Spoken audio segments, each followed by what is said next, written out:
Buenas tardes amigos cibernautas, bienvenidos al Ciudadano TV. El día de hoy queremos tocar un tema que yo creo es uno de los puntos más débiles del gobierno federal actual y bueno, y también de muchas administraciones en el pasado. Estamos hablando del tema de la corrupción, de la falta de transparencia, de los conflictos de intereses que para nosotros los mexicanos son el pan nuestro de cada día, porque todos sabemos cómo se mueve, cómo actúa nuestra clase política. Y es que viene a colación porque el día de ayer Enrique Peña Nieto anunció una serie de medidas para combatir supuestamente la corrupción y entre ellas se encuentra el nombrar a un secretario de la Función Pública que en lo que va del gobierno federal actual no se había designado, además de un conjunto de acciones ejecutivas, como le llaman, para combatir el conflicto de intereses.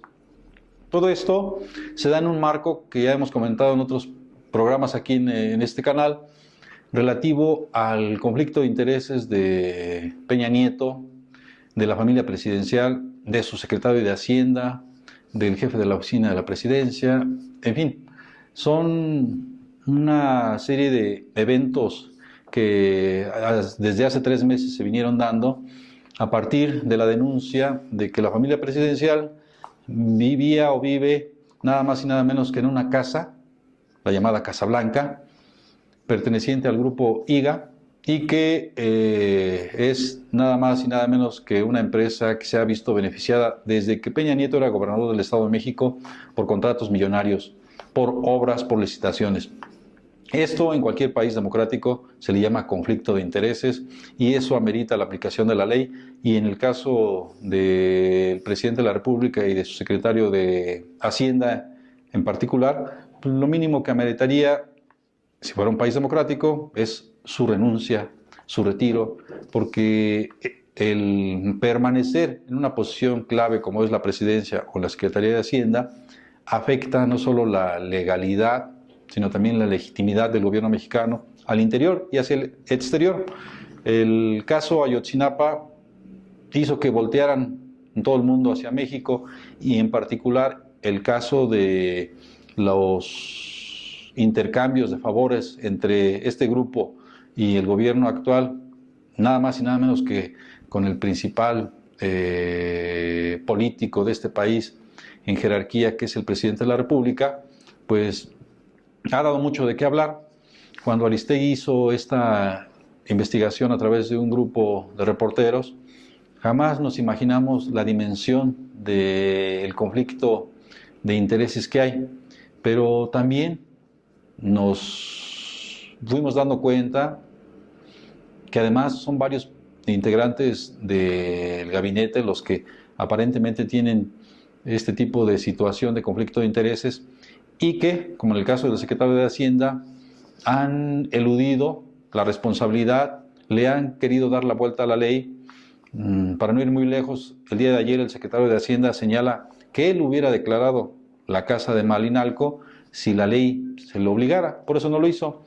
La verdad es que es un problema no solo ético, no solo legal, sino un problema que está muy arraigado en la clase política de nuestro país. ¿Qué es lo que hizo ayer Enrique Peña Nieto? Pues nosotros creemos que fue un intento por calmar un poco los cuestionamientos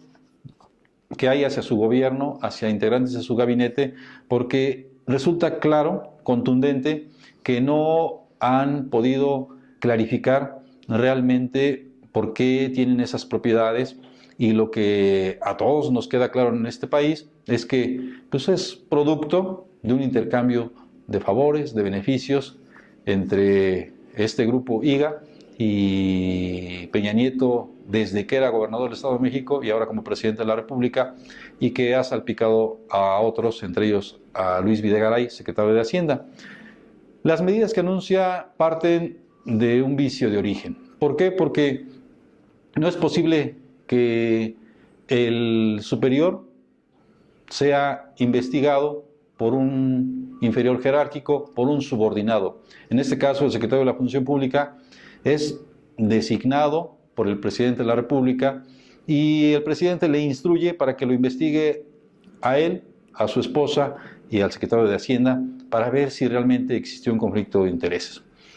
Yo creo que la más elemental lógica o sentido común nos permite ver que difícilmente este subordinado va a investigar de manera contundente